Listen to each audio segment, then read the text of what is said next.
우리가 오늘 읽을 말씀으로 함께 은혜를 나누고자 합니다. 오늘 이 밤에 분명 하나님께서 우리 각자에게 주시는 생명의 능력이 충만히 넘치리라 믿습니다. 한번 옆에 있는 부자에게 다시 한번 이렇게 축복합시다. 하나님의 임재를 경험하십시오. 아멘. 하나님 임재가 충만하기를 간절히 소망합니다. 오늘 우리가 읽은 본문은 예수님께서 무리를 또 걸으시고 또 바다를 잠잠하게 하시고 또 그러한 과정 가운데 두려움에 빠진 제자들을 구해내시는 장면을 기록하고 있습니다. 오병이어 사건 이후에 예수님의 행보가 기록되어 있으며 또 제자들이 두려워 떠는 모습이 함께 기록되어 있는데요. 놀라운 것은 이 제자들이 오병이어의 기적을 경험했음에도 여전히 그들은 믿음이 적은 모습을 우리에게 보여주고 있다는 사실입니다. 오늘 본문을 통해서 우리에게 주시는 두 가지 영적 교훈을 함께 나눠보겠습니다. 먼저 첫 번째 영적 교훈입니다. 눈에 보이는 두려움이 아닌 예수님을 바라보아야 합니다. 함께 읽어볼까요? 시작. 눈에 보이는 두려움이 아닌 예수님을 바라보아야 합니다. 오병이어 사건 이후에 예수님께서는 제자들을 떠나서 따로 혼자 이동을 합니다. 22절에서 23절 말씀을 다시 함께 읽겠습니다. 시작. 그 후 예수께서는 곧 제자들을 배에 태워 먼저 건너가게 하시고 무리를 집으로 돌려보내셨습니다.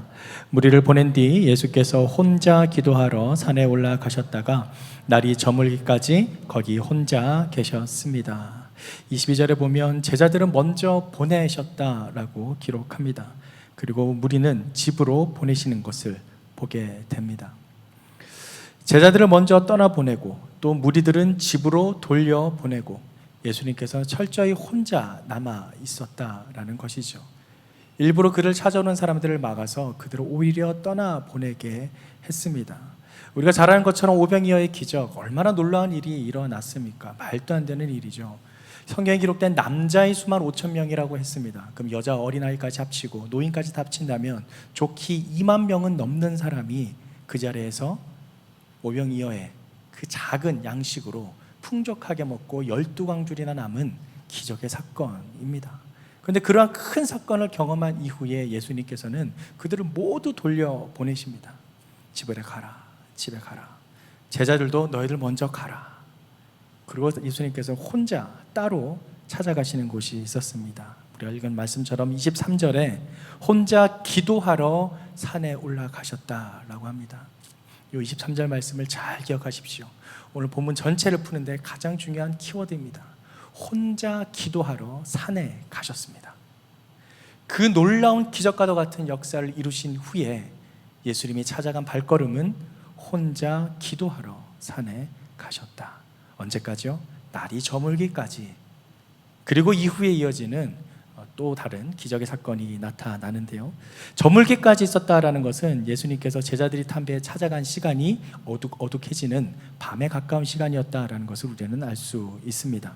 그런데 그 제자들은 두려움을 경험하게 됩니다. 구체적으로 두 가지 두려움을 경험하게 되는데요. 먼저 첫 번째 두려움 26절에 기록되어 있습니다. 26절 말씀을 함께 읽겠습니다. 시작. 제자들은 예수께서 물 위로 걸어오시는 것을 보고 깜짝 놀랐습니다. 그들이 두려워하며 유령이다 하고 외쳤습니다. 예수님께서 이제 제자들을 찾아가려 하는데 그들이 밤에 그 바람치는 파도 속에서 뒤충충거리면서 되게 위험스러워하는 그런 모습을 이제 보게 되는 거죠. 파도에 시달리고 있는 그들에게 예수님께서 그들에게 찾아가게 됩니다. 찾아가게 됐을 때 예수님을 보게 되자 그들은 유령이다 라고 이야기를 합니다. 그들에게 찾아온 첫 번째 두려움 바로 유령이다 라는 고백입니다. 눈앞에 나타난 것을 유령으로 생각한 것이죠. 충분히 그럴 수 있죠. 밤이었고 새벽이었고 그때 깜깜한 곳에서 어떤 희끄멀거만 물체가 물 위로 나타났습니다. 물 위에 나타날 수 있는 것이 뭐가 있겠습니까? 배밖에 없습니다. 그런데 배가 아니라 사람의 형체를 가진 것이 나타났다. 얼핏 생각해도 정말 유령으로, 귀신으로 여길 법합니다. 그래서 당연히 두려움에 떨게 되죠. 이러한 모습은 지극히 상식적인 반응입니다. 인간은 보는 것에 두려워합니다. 보는 것에 연약한 존재입니다. 저도 상당히 두려움이 많은 사람입니다. 저를 보시기에 어떻게 보실지 모르겠지만 외형적으로는 좀 근육줄이 있고 또 되게 담대해 보이고 되게 막 능히 물러붙지를 만한 능력이 있는 것처럼 보이시겠지만 사실 아주 연약하고 여리고 유약한 존재입니다. 어느 정도였냐면 중학교 시절, 고등학교 시절에 집에서 설거지를 할 때 제가 살았던 아파트에는 설거지할 때 저희 부엌 앞에 창이 있었어요. 그리고 제가 사는 아파트 바로 뒤쪽이 뒷동산 산이 있어가지고 깜깜했습니다. 그렇게 창이 있고 싱크대 앞에서 설거지 해보신 분은 아실 겁니다. 저는 아버지 덕분에 어렸을 때부터 계속 설거지를 많이 했어가지고 어머니를 너무 사랑하는 아버지시라 어머니의 손에 물을 묻히지 않게 아들을 어릴 때부터 계속 설거지 많이 했었는데요. 중고등학교 때 설거지를 할 때 저희 두려움이 하나 있었는데 그 싱크대 설거지를 하다가 앞에 창가에 산이잖아요. 깜깜합니다. 아무것도 보이지 않아요. 그 창문을 바라보질 못해요. 뭐가 나올까 봐 열심히 설거지만 했습니다. 그래 뒤를 바라보질 못해요. 뭐가 나올까 봐 열심히 설거지를 했습니다. 그래서 챙기러 가다가 이제 냉장고 문을 열잖아요. 냉장고 문을 열면 문을 이렇게 열면 이 안에 들어간 물건들이 있고 문에 있는 물건들이 있잖아요. 혼자 집에 있을 때는 냉장고 문을 열어서 숙여서 옆에 있는 걸 꺼내질 못했어요. 옆에 있는 걸 꺼내면 무릎 꿇는 사이에 그 위에서 누가 날 덮쳐버릴까 봐 두려웠던 거예요. 너무 두려웠어요. 심지어는 혼자 집에 있을 때 샤워할 때도 눈 뜨고 샤워를 했어요. 샴푸를 하다가 눈을 감고 있을 때 행여나 손 하나가 더 얹혀져서 막 날 같이 감지 않을까라는 두려움. 안 느껴보셨나요 혹시? 초등학교 때 장난처럼 하던 펜 뒤로 던져서 소리 안 난다야 밤에 혼자 공부할 때 그런 것들 펜 뒤로 못 던졌어요 정말. 잠잘 때 코가 간질간질하지 위에서 처녀 귀신이 머리카락이 간질간질한 별의별 그 이상한 유머들이나 그런 농담 같은 소리들이 저를 아주 두렵게 만들었습니다. 그래서 저는 어렸을 때부터 초등학교 때부터 그런 두려움이 너무 많아서 잠잘 때 정말 간절히 기도를 했습니다. 하나님, 제가 내일 아침 일어날 때까지 저를 지켜보호하여 주시고 귀신의 이름들 다 됐어요. 처녀 귀신, 몽당 귀신, 총각 귀신, 무슨 모든 귀신, 내가 알고 있는 귀신들 다 이름되면서 그 모든 귀신들이 나를 잡아먹지 못하게 하시고 내가 안전하게 자고 일어날 수 있도록 나를 지켜보호하여 주시옵소서. 우리 집을 하나님께서 싸고 감싸고 이렇게 에워싸서 아무런 사건 사고가 일어나지 않도록 보호하여 주시옵소서. 북한의 모든 무기가 우리나라에 터들어오지 않게 하시고 전 세계에 흩어져 있는 핵무기가 절대 폭발하지 않게 해주시고 모든 전쟁이 다시 일어나지 않게 해주시고 세계 3차 대전이 일어나지 않게 해주시고 그런 기도를 엄청 많이 드렸어요. 제2의 6.25가 일어나지 않게 간절히 기도했습니다. 저는 확신합니다. 절대 우리나라에서 전쟁이 일어나지 않습니다. 제가 어마어마하게 기도했거든요. 정말 그렇게 두려움이 많아서 정말 초등학교, 중학교, 고등학교 때까지 전 계속 그런 기도를 했어요. 그게 저한테는 실제 두려움이었습니다. 정말 무서웠어요. 겉으로 제가 이렇게 보이지만 사실 혼자 있을 때는 정말 두려움에 떱니다. 그렇게 두려움이 많은 저였습니다. 그런데 지금 이 본문에 나타난 사람들, 제자들이 새벽녘에 그 바다 위에 희금 물거는 게 나타났어요. 얼마나 무섭겠습니까? 저는 그 두려움이 느껴져요. 정말 무서웠을 것 같아요. 소스라치듯 놀랐을 것 같아요. 저게 뭐냐? 이미 자신들이 믿고 따랐던 예수님은 저 멀찌감치 혼자 딴 데 가버린 상태에서 자기들끼리만 있는데 얼마나 두려웠겠습니까? 그들이 겪은 두 번째 두려움이 또 기록되어 있는데요. 30절 말씀에 있습니다. 30절 말씀을 함께 읽겠습니다. 시작. 그러나 베드로는 바람을 보자 겁이 났습니다. 그러자 바로 물속으로 가라앉기 시작했고 베드로가 소리쳤습니다. 주여 살려 주십시오. 바람을 보자. 겁이 났다라고 합니다. 아까 전에 우리가 읽었던 26절 말씀에서도 걸어오시는 것을 보고라고 했습니다. 계속해서 인간의 연약함이 어디에 있는지를 우리에게 알려주고 있습니다. 보는 것에 연약합니다. 계속 보고 두려워하고 보고 겁을 먹습니다. 여기서 바람을 보자 겁이 났다라는 그 원어적 의미는 두려워하다라는 뜻을 지니고 있습니다. 이 또한 정말 지극히 상식적인 반응이라고 할 수 있습니다.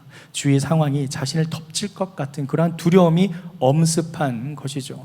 자신에게 해가 되고 또 상처가 되고 또 고통이 될 것 같은 두려움이 지금 자신에게 닥쳐오는 것입니다. 몇 년 전에 있었던 넷플릭스에서 드라마 중에 하나가 지옥이라는 드라마가 있었습니다. 혹시 기억하시나요? 사람이 죽을 날을 예고를 해서 그 예고되는 날 그 사람이 막 죽는 영화예요. 그래서 마치 사형 선고처럼 그 예고된 날짜를 받는 사람은 두려움에 떨게 됩니다. 설마 이게 정말일까? 정말일까 했는데 정말 그 날짜가 되면 막 지옥에서 온 것 같은 이상한 괴물 같은 덩치 네 마리의 존재가 나타나가지고 갑자기 그 사람을 막 이렇게 죽이고 정말 죽습니다. 아주 끔찍한 모습으로 죽게 됩니다. 실제 그 장면이 나타나게 되자 사람들은 두려워 떨게 되는데, 그러한 것을 또 빌미로 해서 나쁜 또 교주가 된 사람을 이제 그리고 있는 그런 드라마입니다. 거기에서 그 나쁜 교주가 또 이런 이야기를 하는데요. 그 대사 중에 하나가 이렇습니다. 사람들에게 공포가 아니면 뭐가 인간을 참회하게 할까요? 사실 그 드라마 속에서는 그렇게 사형 선고받은 사람들이 자신의 죄를 뉘우치도록 막 돈도 내게 하고 막 자신의 삶을 돌아보게 하고 막 그런 일들을 하게 합니다. 즉 공포를 통해서 사람들이 자신의 삶을 돌아보게 된다라는 것인데, 사실 이것은 하나만 알고 둘은 모르는 소리입니다. 공포를 통해서 분명 사람이 회개를 하고 자신의 삶을 뉘우치고 돌아볼 수도 있습니다. 하지만 우리 믿는 사람들에겐 또 한 가지가 더 있습니다. 그것은 바로 하나님의 영광에 압도될 때입니다. 하나님이 우리 앞에 나타날 때입니다. 구약 성경에 기록된 많은 선지자들이 하나님을 만났을 때, 대면할 때 뭐라고 기억하느냐요? 내가 죽게 되었도다. 내 입술이 죽게 되었도다. 죽음을 고백합니다. 왜 그럴까요? 너무나도 선하시고 완전하신 분의 모습이 앞에 나타나자 내 안에 있는 모든 죄성들이 드러나며 거기에 압도되어 나의 죄성이 드러나는 것을 보고 죽음을 고백하는 것입니다. 우리 믿는 자들에게는 공포로 인한 회개뿐만 아니라 하나님의 영광으로 말미암는 회개 또한 있다라는 사실이죠. 중요한 것은 지금 사람들에게는 여전히 보는 것에 대한 두려움이 아주 강하게 일어나고 있다라는 것입니다. 그런데요, 이러한 두려움을 극복하는 것을 오늘 본문에서는 이렇게 제시하고 있습니다. 30절 말씀 하반부에 아까 우리가 읽었던 말씀 중에 베드로가 소리쳤습니다. 주여 살려주십시오 라고 이야기를 합니다. 사랑하는 성도 여러분, 두려움에 빠졌을 때 외치십시오. 살려달라고 소리치십시오. 주님 앞에 구해달라고 외쳐야 합니다. 제가 아까 말씀드렸듯이 제가 두려움이 많다 그랬잖아요. 제가 중국을 여행하던 중에 저쪽 좀 장강 쪽을 여행할 때가 있었습니다. 거기에 좀 아주 음침한 도시, 시골이었는데 도시 이름도 기억이 안 나는데 아주 음침한 시골이었어요. 거기에 이제 하룻밤을 친구와 같이 자야 되는데 친구가 옆에서 자고 저도 이제 자고 있었어요. 거기서 생애 처음으로 가위라는 것에 눌리게 됐습니다. 근데 가위 눌리는 것이 어떤 것인지 많이 들어봤기 때문에 밑에서부터 이 귀신 같은 존재들이 이렇게 주르르르 발길 타러 오는 거예요. 그 순간 그래 올 것이 왔구나. 그래 와봐라. 와라. 그러면서 여기서 막 이렇게 나한테 막 뭐라 소리 지르는 그런 소리를 들었어요. 근데 내 친구는 옆에서 자고 있고 그때 외쳤죠. 주님 살려주십시오. 순간 깼습니다. 그 경험 이후에 두세 번 더 저는 가위를 눌렸었는데 그때마다 그 방법으로 깨어났습니다. 그럼 오히려 그 다음부터는 담대해졌습니다. 뭔가 가위 같은 검은 존재가 저희 앞에 나타날 때 또 왔냐? 그래 와라. 나에게는 주님이 계신다. 담대해집니다. 사랑하는 성도 여러분, 우리가 두려움에 빠질 때 실제로 우리를 구원해 주실 분은 오직 예수 그리스도 한 분뿐임 믿습니다. 저는 이건 저의 경험을 통해서 너무나 당당하게 말씀드릴 수 있습니다. 실제로 지금 30절 말씀에서 베드로는 주여 살려주십시오 라고 소리칩니다. 그들이 유령으로 봤던 존재였다가 이젠 주여, 주님으로 그 존재가 전환이 됩니다. 그랬을 때 예수님께서는 이렇게 구해주시죠. 31절 말씀을 함께 읽겠습니다. 시작. 예수께서 곧 손을 내밀어 그를 붙잡으시며 말씀하셨습니다. 믿음이 적은 사람아 왜 의심했느냐. 예수께서 손을 내밀어 그를 붙잡으셨다라고 합니다. 오늘 예수님의 모습 중에 독특한 모습 중 하나인데요, 손을 내밀었다라고 합니다. 예수님 어떤 분이세요? 2만 명을 먹였던 오병이어의 기적을 일으키셨던 주님이십니다. 어떤 행위를 하셨나요? 어떤 말씀을 하셨나요? 빵아 넘쳐나라, 물고기야 많아져라, 아무런 말씀도 하지 않으셨어요. 그저 나눠줬더니 12바구니가 남았을 뿐입니다. 그러한 말씀을 하지 않으셔도 충분한 기적을 일으킬 수 있는 분께서 손을 내미셨습니다.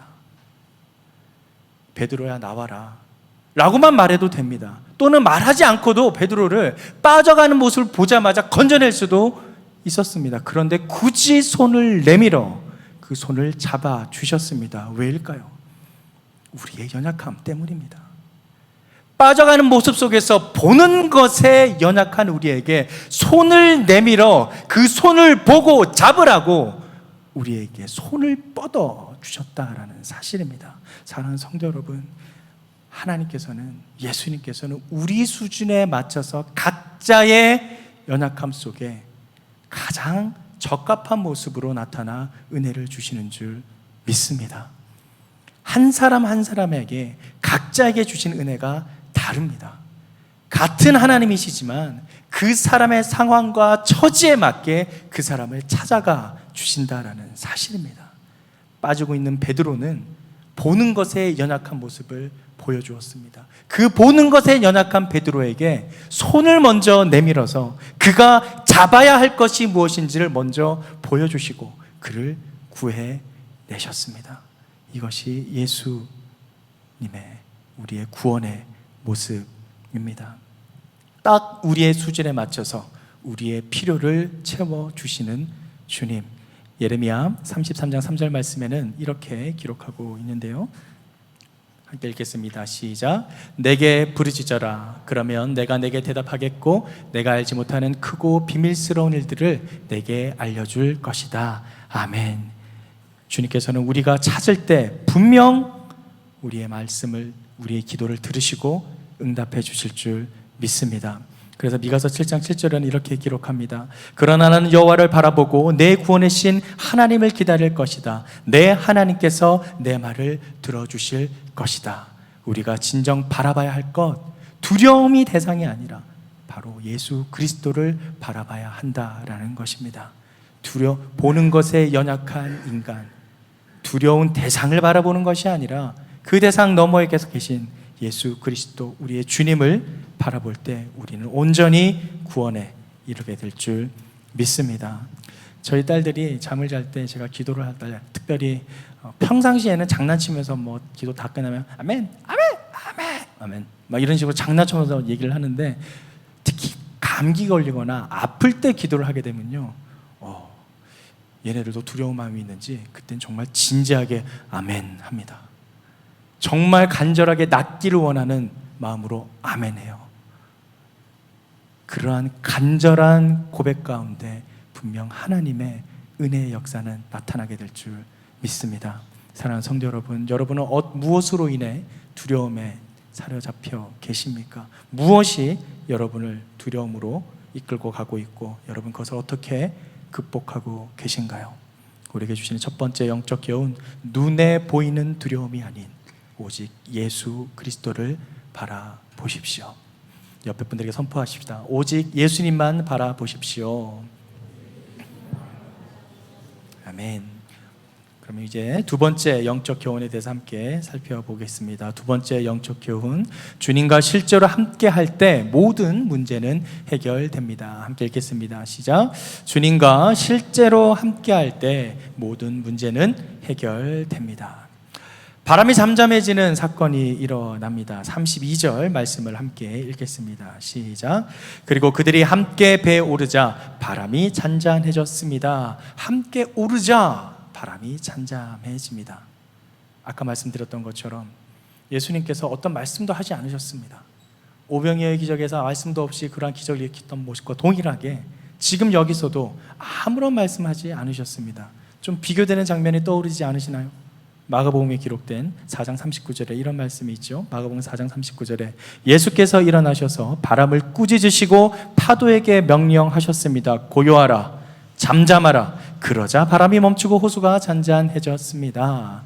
풍랑이 있는 그 바다, 그 호숫가를 잠잠하게 만드신 예수님. 그때는 예수님께서 그 파도치는 호수를 향해서 명령했습니다. 고요하라, 잠잠하라. 그러자 그 사람들이 이거 누구냐 그러면서 깜짝 놀랐던 장면이 있죠. 그런데 지금 이 장면에서는 그들에게, 그 파도에게 잠잠하라, 고요하라 말도 하지 않습니다. 그냥 함께 오르자 잠잠해집니다. 놀랍지 않습니까? 무엇인가요? 여기서 지금 예수님께서 주목하고 계신 것이 무엇인가? 그들이 두려워했던 대상 자체를 아예 거들떠보지도 않았다라는 사실입니다. 예수님께서 주목하고 있는 것, 바로 두려움에 떠는 제자들, 그들에게만 온전히 관심이 가 있습니다. 그들이 두려워하는 것을 어떻게든 구해내고자 하는 하나님의 마음이 여기에 담겨 있습니다. 오르자 자동으로 잠잠해집니다. 당연하죠. 말이 필요 있습니까? 천지를 창조하신 하나님이신데 아무런 말이 필요 없습니다. 말 없이도 모든 것을 통치하실 수 있는 분의 능력이 바로 여기서 나타납니다. 함께 배에 오르자 모든 상황이 종결됩니다. 예수님께서 함께 하신다라는 그 자체만으로 그들이 두려워 떨었던 모든 두려움의 상황이 끝나버리고 말았다라는 사실입니다. 천지를 주관하시는 하나님의 살아있는 역사이죠. 그러자 어떻게 됩니까? 33절 말씀을 함께 읽겠습니다. 시작. 그리고 그때 배에 있던 사람들이 예수께 경배드리며 말했습니다. 참으로 하나님의 아들이십니다. 참으로 하나님의 아들이십니다. 그들이 아까 처음에 저 희끄멀거나 뭔가가 나타났을 때 뭐라 했나요? 유령이다 라고 놀랐습니다.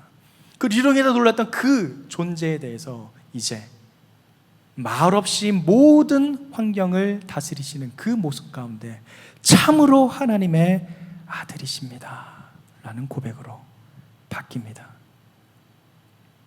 참으로 하나님의 아들, 유령에서 하나님의 아들로 그들의 시각이 바뀌는 계기가 되는 경험을 하게 되었다라는 것입니다. 오늘 새벽에도 경험에 대한 말씀을 좀 나눴었는데요.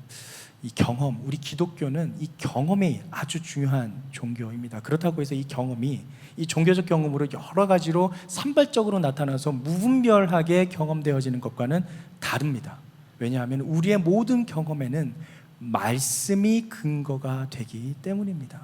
말씀에 근거 없는 경험은 방향성을 잃고 환상과 또는 착각 속으로 빠져들게 됩니다. 그렇기 때문에 이 경험이란 것을 매우 중요한 하나님을 믿는 지표로 볼 수도 있지만 이 경험이 자칫 잘못하면 혼자 착각에 빠지게 되는 경우도 흔하게 있습니다. 그렇기 때문에 이 모든 종교적 경험은 말씀을 근거로 검증이 되어야 합니다. 대표적인 예가 바로 아브라함이죠. 아브라함 어떠했습니까?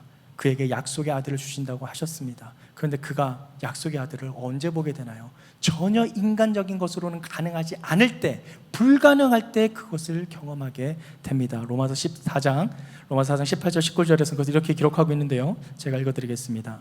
아브라함은 소망이 없는 가운데서도 소망을 갖고 있었습니다. 이는 내 후손이 이와 같을 것이다 라고 하신 말씀대로 많은 민족의 조상이 되게 하기 위한 것이었습니다. 아브라함은 100세나 돼 이미 자기 몸이 죽은 것 같고 사라의 태가 죽은 것 같음을 알고도 믿음이 약해지지 않았습니다. 이 믿음이 약해지지 않았습니다의 시작이 무엇인가요? 아까 읽었던 18절 마지막 부분에 많은 민족의 조상이 되게 하기 위한 것이었다 라고 기록하고 있습니다. 18절 말씀 다시 보여주시죠. 18절 하반부에 보면 많은 민족의 조상이 되게 하기 위한 것, 이 주체가 누구입니까? 아브라함이 아닙니다. 하나님입니다. 하나님이 그를 그런 존재로 만들게 하기 위해 그에게 그러한 믿음을 은혜로 허락해 주셨다라는 라는 사실입니다. 사실 이 믿음, 은혜는 거의 동의어와도 같은 단어입니다. 왜냐하면 우리가 우리 스스로 믿을 수 없고 우리 스스로 은혜를 누릴 수 없기 때문이죠. 하나님께서 주실 때에야만 누릴 수 있는 것이 바로 이 믿음과 은혜입니다.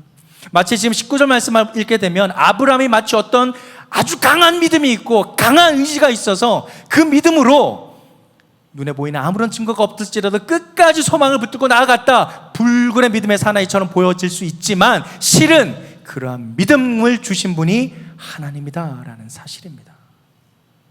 하나님께서 아브라함을 그렇게 이끌어 나아가고 만들어 가셨다라는 것이죠. 그럼 무엇인가? 아브라함이 그렇게 소망이 없고 눈에 보기에 아무런 가능성이 없는 상황에서도 그러한 믿음을 지켜나갈 수 있었던 것, 하나님께서 그를 그렇게 만드셨다라는 것입니다. 그렇기에 우리가 경험되어지는 모든 경험은 단지 내가 어떻게 경험했다는 것이 아니라 하나님께서 주신 은혜인 줄 믿습니다. 그래서 그러한 경험들은 반드시 말씀을 통해서 근거를 찾아야 됩니다. 아브라함이 그런 경험 속에서 찾았던 말씀의 근거는 무엇인가요? 바로 하나님께서 그에게 주신 약속의 말씀입니다. 아브라함 그 약속의 말씀을 붙잡고 있었습니다. 어떠한 경우에도 그 말씀 외에서 상상을 하며 나는 왜 이렇게 생기지 않지? 지금 때가 다 됐는데 왜 나타나지 않지? 고민하고 두려워하지 않았다라는 것이죠. 사랑하는 성도 여러분, 우리의 모든 경험은 이 말씀 위에 이루어져야 합니다. 그때 바로 하나님께서 일하십니다. 오늘 본문에서 두려움에 떠는 제자들이 나타나 그들에게 그 두려운 모든 상황을 종결시키는 그러한 놀라운 경험을 보이게 하신 것, 이 또한 그들이 온전한 믿음 안에 서 있게 하기 위한 하나님의 은혜다라는 사실입니다. 그렇기 때문에 우리에게 오는 두려운 상황, 어려운 일들, 인간적인 시각으로 볼 때는 너무나도 이해 안 되는 비상식적인 일들이 있을지라도 그 상황 속에 우리가 온전히 주어진 말씀 가운데 주님과 동행한다면 우리는 분명 하나님께서 주시는 은혜를 경험하게 될 줄 믿습니다. 그것이 바로 예수님께서 오병이어 이후에 우리에게 보여주신 모습입니다. 아까 제가 처음 말씀드렸던 그 키포인트가 되는 말씀을 다시 한번 보겠는데요, 23절 말씀을 다시 한번 함께 읽겠습니다. 23절 말씀입니다. 시작. 무리를 보낸 뒤 예수께서 혼자 기도하러 산에 올라가셨다가 날이 저물기까지 거기 혼자 계셨습니다. 무리를 먼저 보내고 제자를 먼저 떠내보내고 혼자 남아서 무엇을 하셨다? 기도를 하셨다. 사실 이 마태복음에는 기록되어 있지 않지만 예수님께서 이렇게 혼자 떠나가신 데는 이유가 있습니다. 요한복음 6장 15절은 정확하게 그 이유를 기록하고 있는데요, 요한복음 6장 15절 말씀에 예수께서는 그들이 와서 강제로 자기를 왕 삼으려 한다는 것을 아시고 혼자서 다시 산으로 올라가셨습니다. 자신을 왕 삼으려는 것을 아시고 혼자 산으로 올라가셨다. 자, 얼마나 차이가 나죠? 만일 저라면 그런 오병이어의 기적을 일으켰잖아요. 이때다 싶었을 것 같아요. 야, 드디어 이 최혁중 이러면 낫다. 2만 명을 먹였는데 이야, 살아있네. 사람들이 막 몰려옵니다. 그렇습니다, 제가 했죠. 자기의 이름을 낼 수 있는 얼마나 좋은 기회입니까? 많은 사람들이 따르고 이미 일어난 기적 속에서 충분히 세상 속에 더 이상 다른 우상이 아닌, 너희들이 지금 따르고 있는 바알과 아세라 그런 신들이 아닌 정말 내가 신이다, 그러니 너희들 날 따라와라, 충분히 그렇게 말할 수 있는 시간이었습니다. 그러한 기회였습니다. 그리고 사람들 또한 그렇게 예수님을 만들려고 몰려들었습니다. 그런데 예수님은 그것을 다 거절하십니다. 다 떠나보내십니다. 그리고 혼자 기도하러 가십니다. 무엇인가요? 하나님 앞에 엎드린 것입니다. 사랑하는 성도 여러분, 이것이 우리가 이 신앙생활 가운데 반드시 지켜야 할 하나님과의 독대의 시간입니다.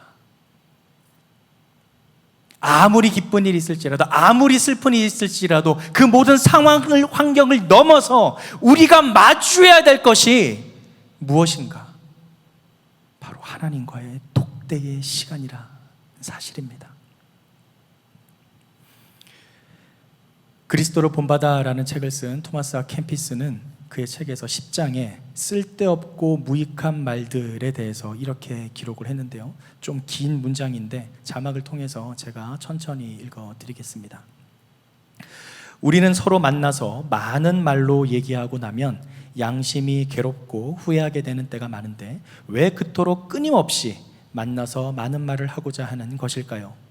우리가 사람들을 자주 만나서 많은 말을 하는 것을 좋아하는 이유는 대화를 통해서 서로 위로를 얻고자 하고 여러 가지 잡다한 생각으로 지친 우리의 심령을 달래고자 하며 우리에게는 우리가 좋아하거나 원하는 것들 또는 우리가 아주 싫어하는 것들에 대하여 말하고 생각하고자 하는 강한 욕구가 있기 때문입니다. 하지만 안타깝게도 사람들이 그렇게 서로 자주 만나서 많은 말들을 하는 것은 아무 쓸데없고 헛된 경우가 많습니다.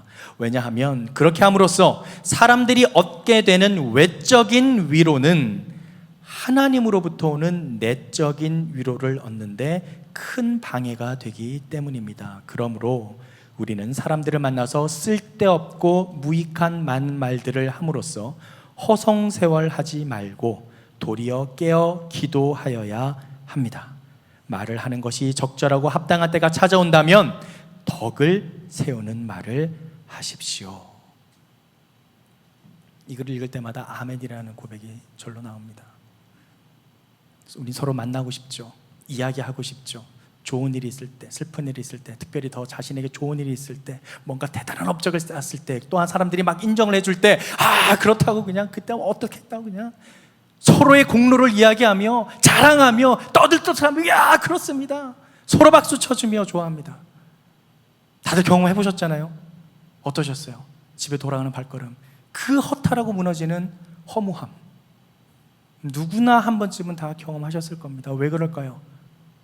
방금 읽은 이 토마스 아 캠피스의 고백처럼 그들이 주는 외적인 위로는 결코 하나님께서 주시는 내적인 위로로 비교할 수 없기 때문입니다. 사람들이 주는 말의 위로는 결코 하나님의 위로를 넘어설 수 없습니다. 예수님께서는 그러한 사실을 너무나도 잘 알고 있었기에 오병이어라는 놀라운 기적의 사건 이후에 다른 길을 찾지 않으시고 사람들의 명성 속에서 좋아라 하지 않으시고 그 인정받음을 기뻐하지 않으시고 오히려 그 자리를 떠나서 혼자 홀로 하나님을 독대하는 시간을 가졌다라는 사실입니다. 무엇을 바라봤나요? 하나님, 여호와 하나님만을 바라보았습니다. 제자들은 어떠했죠?